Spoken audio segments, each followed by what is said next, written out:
Let's take a look at the outside of the 2019 Toyota Corolla. Firstly, if you look at this bumper, honestly, this car is mean looking with the headlights, with the bumper, everything about it just makes the car look so mean. I don't know, if you look at it from an angle, it just looks so mean and it looks so good. Coming to the side, we have this 16-inch alloy wheel that looks nice, you know, for the size of the car. It's not too small, which is good. Come on, let's take our way. Let's take it to the back of the car.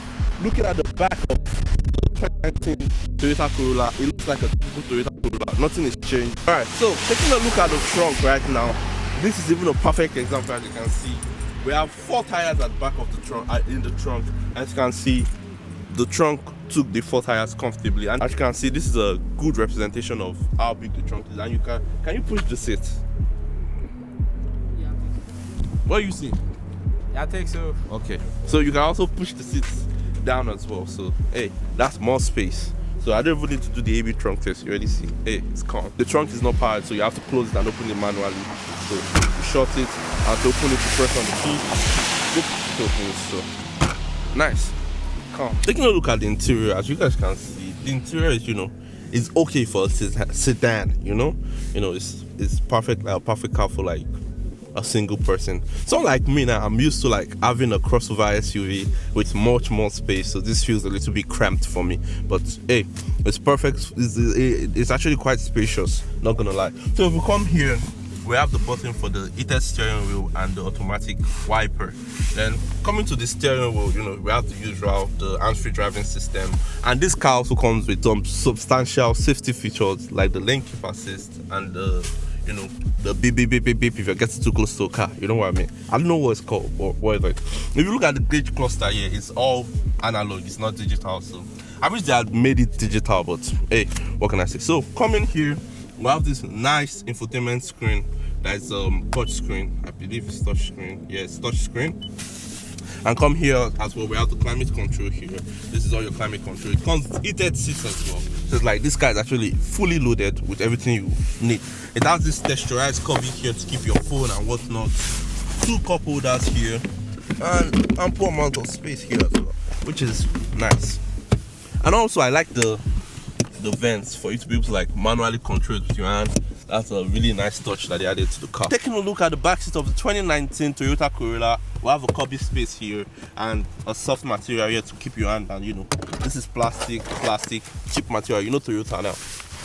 So when we come here, we have only one back pocket seat, which is weird. You don't have that one here. I don't understand what's going on.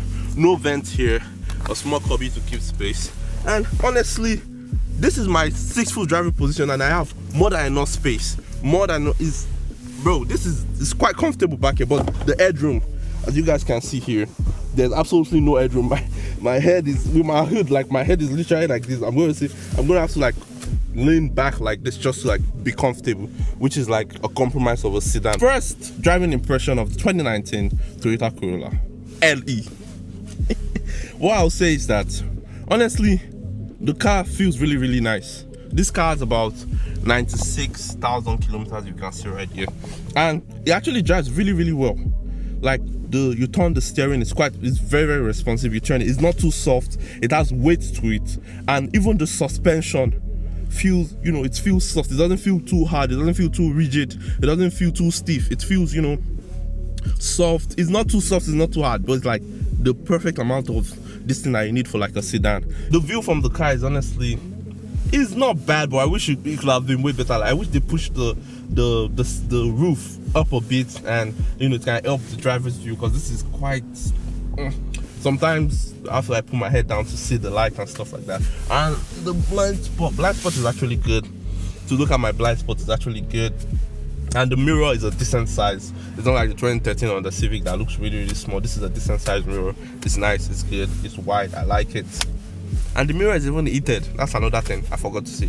The side mirrors are heated, so that's good. So one thing I would say is that when I reviewed the 2013 Honda Civic, one thing I would say is I liked how the car was driver focused. This one, you can see the infotainment screen is just to the wall. It's not like facing me or nothing. It's just here.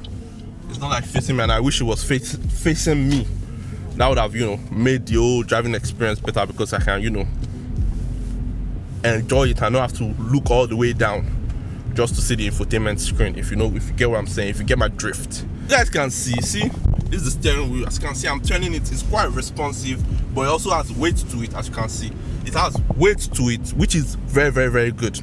I want a car that has weight to it, and just want a car that feels like I'm driving a feather, which is good. All right, so I'm about to accelerate and see how long it takes to pick up. Let's see. It took a while.